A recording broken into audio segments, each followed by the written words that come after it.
మీ business ను develop చేసుకోవాలి అనుకుంటున్నారా? మీ పరపతిని పెంచుకోవాలి అనుకుంటున్నారా? అయితే ఓకే టీవీ ద్వారా L band, astron band ad, scrolling ad, ad with voice overs, logo bug, video ads ద్వారా మీ యాడ్స్ ను పబ్లిష్ చేసుకోండి. సంప్రదించవలసిన ఫోన్ నెంబర్ 8520917933. ఫోన్ ట్యాపింగ్ వ్యవహారంపై తెలంగాణ రాజకీయాల్లో దుమారం రేపుతుంది. ఈ తరుణంలో పార్టీల మధ్య మాటల తూటాలు పేలుతున్నాయి.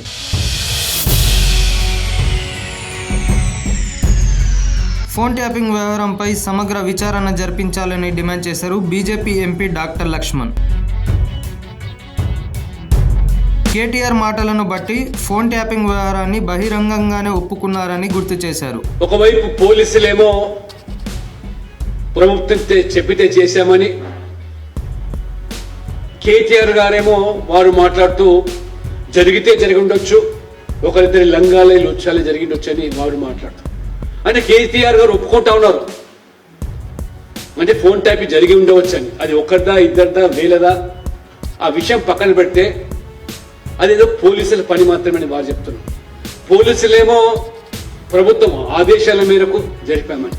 బీఆర్ఎస్ కాంగ్రెస్ ఒకటేనని విమర్శించారు. ఈ రెండు పార్టీల పాలనలో తెలంగాణ ప్రజలు విసిగిపోయారని డాక్టర్ లక్ష్మణ్ విమర్శించారు. గురువారం బీజేపీ రాష్ట్ర కార్యాలయంలో ఎంపీ డాక్టర్ లక్ష్మణ్ మీడియాతో మాట్లాడారు. పోలీసులేమో నేతలు చెప్తే ఫోన్ ట్యాపింగ్ చేశామని అంటున్నారని, కేటీఆర్ ఒకరిద్దరి ఫోన్లు ట్యాప్ అయి ఉండొచ్చని మాట్లాడుతున్నారని తెలియజేశారు. కాంగ్రెస్ ఇచ్చిన గ్యారంటీలు అమలు చేయకుండా వాటి నుంచి ప్రజల దృష్టి మళ్లించేందుకు ఇటువంటి వాటిని తెర మీదికి తెస్తున్నారనే అనుమానం కలుగుతుందన్నారు. బీఆర్ఎస్ అవినీతి ఎక్కడ బయటపడుతుందనే అభద్రతా భావంతో కేటీఆర్ ఇష్టం వచ్చినట్టు మాట్లాడుతున్నారన్నారు. ఉప ఎన్నికల సమయంలో ప్రతిపక్షాల నేతల ఫోన్లు ట్యాప్ చేశారంటూ ఆరోపించారు. ఫోన్ ట్యాపింగ్ కి మూల కారణం కేసీఆర్ అని కాంగ్రెస్ చెబుతుందని, దీని వెనుకల ఉన్న వారందరూ బయటికి రావాలంటే ఈ కేసును సిబిఐకి అప్పజెప్పాలని డిమాండ్ చేశారు. ఫోన్ ట్యాపింగ్ కేసును సిబిఐ ఎంక్వైరీకి అప్పజెప్పి రేవంత్ లీకు వీరుడు కాదు గ్రీకు వీరుడు అని నిరూపించుకోవాలన్నారు. తన ఫోన్ కూడా ట్యాపింగ్ జరిగిందో లేదో విచారణ జరిపి తేల్చాలని డిమాండ్ చేశారు. ఇదిలా ఉంటే ఇదే కేసు విషయంలో కీలక విషయాలను బయట పెట్టాలని రఘునందన్ రావు కూడా డిమాండ్ చేసిన విషయం తెలిసిందే. అంతేకాకుండా కాంగ్రెస్ ఎమ్మెల్యే యన్నం శ్రీనివాస్ రెడ్డి కూడా తన ఫోన్ ను ట్యాపింగ్ చేశారని ఏకంగా డీజీపీకి ఫిర్యాదు చేశారు.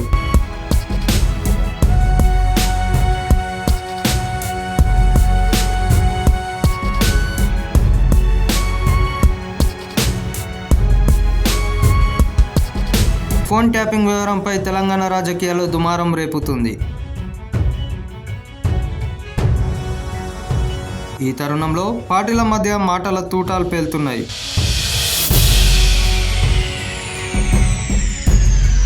ఫోన్ ట్యాపింగ్ వ్యవహారంపై సమగ్ర విచారణ జరిపించాలని డిమాండ్ చేశారు BJP MP doctor Laxman. KTR మాటలను బట్టి ఫోన్ ట్యాపింగ్ వ్యవహారాన్ని బహిరంగంగానే ఒప్పుకున్నారని గుర్తు చేశారు. ఒకవైపు పోలీసులేమో ప్రభుత్వం చెప్పితే చేశామని,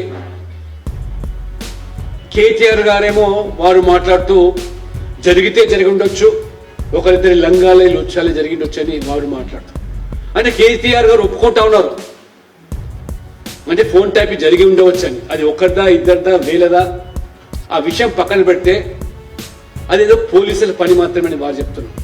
పోలీసులేమో ప్రభుత్వం ఆదేశాల మేరకు జరిపామని. బీఆర్ఎస్ కాంగ్రెస్ ఒకటేనని విమర్శించారు. ఈ రెండు పార్టీల పాలనలో తెలంగాణ ప్రజలు విసిగిపోయారని డాక్టర్ లక్ష్మణ్ విమర్శించారు. గురువారం బీజేపీ రాష్ట్ర కార్యాలయంలో ఎంపీ డాక్టర్ లక్ష్మణ్ మీడియాతో మాట్లాడారు. పోలీసులేమో నేతలు చెప్తే ఫోన్ ట్యాపింగ్ చేశామని అంటున్నారని, కేటీఆర్ ఒకరిద్దరి ఫోన్లు ట్యాప్ అయి ఉండొచ్చని మాట్లాడుతున్నారని తెలియజేశారు. కాంగ్రెస్ ఇచ్చిన గ్యారంటీలు అమలు చేయకుండా వాటి నుంచి ప్రజల దృష్టి మళ్లించేందుకు ఇటువంటి వాటిని తెర మీదికి తెస్తున్నారనే అనుమానం కలుగుతుందన్నారు. బీఆర్ఎస్ అవినీతి ఎక్కడ బయటపడుతుందనే అభద్రతా భావంతో కేటీఆర్ ఇష్టం వచ్చినట్టు మాట్లాడుతున్నారన్నారు. ఉప ఎన్నికల సమయంలో ప్రతిపక్షాల నేతల ఫోన్లు ట్యాప్ చేశారంటూ ఆరోపించారు. ఫోన్ ట్యాపింగ్ కి మూల కారణం కేసీఆర్ అని కాంగ్రెస్ చెబుతుందని, దీని వెనుకల ఉన్న వారందరూ బయటికి రావాలంటే ఈ కేసును సిబిఐకి అప్పజెప్పాలని డిమాండ్ చేశారు. ఫోన్ ట్యాపింగ్ కేసును సిబిఐ ఎంక్వైరీకి అప్పజెప్పి రేవంత్ లీకు వీరుడు కాదు గ్రీకు వీరుడు అని నిరూపించుకోవాలన్నారు. తన ఫోన్ కూడా ట్యాపింగ్ జరిగిందో లేదో విచారణ జరిపి తేల్చాలని డిమాండ్ చేశారు. ఇదిలా ఉంటే ఇదే కేసు విషయంలో కీలక విషయాలను బయట పెట్టాలని రఘునందన్ రావు కూడా డిమాండ్ చేసిన విషయం తెలిసిందే. అంతేకాకుండా కాంగ్రెస్ ఎమ్మెల్యే యన్నం శ్రీనివాస్ రెడ్డి కూడా తన ఫోన్ ను ట్యాపింగ్ చేశారని ఏకంగా డీజీపీకి ఫిర్యాదు చేశారు.